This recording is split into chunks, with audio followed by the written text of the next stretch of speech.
Hello friends, welcome back to my channel. இன்றைக்கி சூப்பராக ஒரு மாங்காய் மோர். அடிக்கிற வெயிலுக்கு இது மாதிரி வீட்டில் நம்மளே ப்ரிப்பேர் பண்ணி மாங்காய் மோர் குடிக்கலாம். மாங்காய் கிடைக்கிற சீசன் இது மாதிரி நம்ம செஞ்சு குடிக்கலாம். ரொம்ப சூப்பராக இருக்கும். நம்ம உடம்புக்கு ரொம்ப நல்லது. நம்ம உடம்புக்கு குளிர்ச்சி கொடுக்கும். நம்ம தயிர் சேர்த்துறோம். இப்போ அதுக்கு தேவையான பொருள்கள் பார்த்துடலாம். இவ்வளோ தான் அதுக்கு தேவையான பொருள்கள்.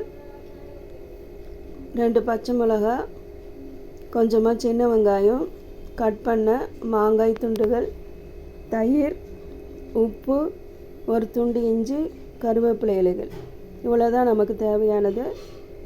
இது எல்லாத்தையும் ஒரு மிக்ஸி ஜாரில் போட்டு நல்லா நைஸாக நம்ம அரைச்சிக்கலாம். தயிர் இன்னும் அதிகம் வேணும்னா நீங்கள் அதிகமாக தயிரை ஊற்றிக்கலாம். மிக்ஸி ஜார் எடுத்துக்கலாம். சின்ன வெங்காயம் போட்டுக்கலாம். கட் பண்ண மாங்காய் பீசஸ், 2 பச்சை மிளகாய் போட்டுக்கலாம்.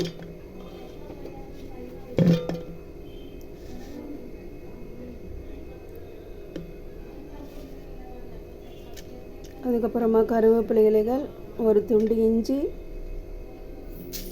உப்பு. முதல்ல இது நைஸாக அரைச்சிட்டு அப்புறம் கூட நம்ம தயிரை ஊற்றி திருப்பி நம்ம அரைச்சிக்கலாம். நல்லா அரைக்கிற மிக்ஸி ஜாராக இருந்துச்சுன்னா எல்லாத்தையும் ஒன்றா ஊற்றி நம்ம அரைச்சிக்கலாம். நல்லா நைஸாக அரைச்சிக்கணும். தண்ணி ஊற்றி அரைச்சிக்கோங்க. எவ்வளோ தண்ணி வேணுமோ தண்ணி ஊற்றி அரைச்சிக்கோங்க. உப்போட அளவை பார்த்துக்கோங்க. இப்போ அரைச்சி ரெடி பண்ணியாச்சு. நான் வடிகட்டாமல் தான் அப்படியே நான் ஊற்றுறேன். அப்படியே குடித்தா ரொம்ப சூப்பராக இருக்கும். டேஸ்ட்டு அவ்வளோ நல்லா இருக்கும். சம்மருக்கு நம்ம எவ்வளவோ ட்ரிங்க்ஸு நம்ம குடிப்போம். ஆனால் இது மாதிரி ஒரு ட்ரிங்க்ஸை நீங்கள் குடிச்சு பாருங்கள். உடம்புக்கு குளிர்ச்சி தரக்கூடிய ஒரு ட்ரிங்க்ஸு. ரொம்ப சூப்பராக இருக்கும். டேஸ்ட் அவ்வளோ சூப்பராக இருக்கும். மத்தியான நேரத்தில் நீங்கள் குடிச்சு பாருங்கள். அவ்வளோ சூப்பராக இருக்கும். இதோட சின்னதாக நறுக்கின மாங்காய் பீசஸ் கூட நம்ம இதில் போட்டு நம்ம குடிக்கலாம். குடிக்கும்போது நல்லா க்ரன்ச்சியாக நல்லா சூப்பராக இருக்கும். கண்டிப்பாக இது மாதிரி இந்த மாங்காய் மோர் செஞ்சு நீங்கள் குடிங்க. குட்டி பசங்களுக்கு கூட நீங்கள் கொடுக்கலாம். ரொம்ப சூப்பராக இருக்கும். மாங்காய் கிடைக்கிற சீசனில் மறக்காமல் இந்த மாங்காய் மோர் செஞ்சு குடிங்க.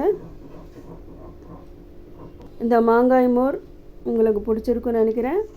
பிடிச்சிருந்தால் லைக் பண்ணி, ஷேர் பண்ணி, சப்போர்ட் பண்ணி, சப்ஸ்கிரைப் பண்ணுங்கள். மீண்டும் இதே மாதிரி ஒரு ரெசிபியோட அடுத்த வீடியோவில் உங்களை நான் சந்திக்கிறேன். தேங்க்யூ ஃபார் வாட்சிங்.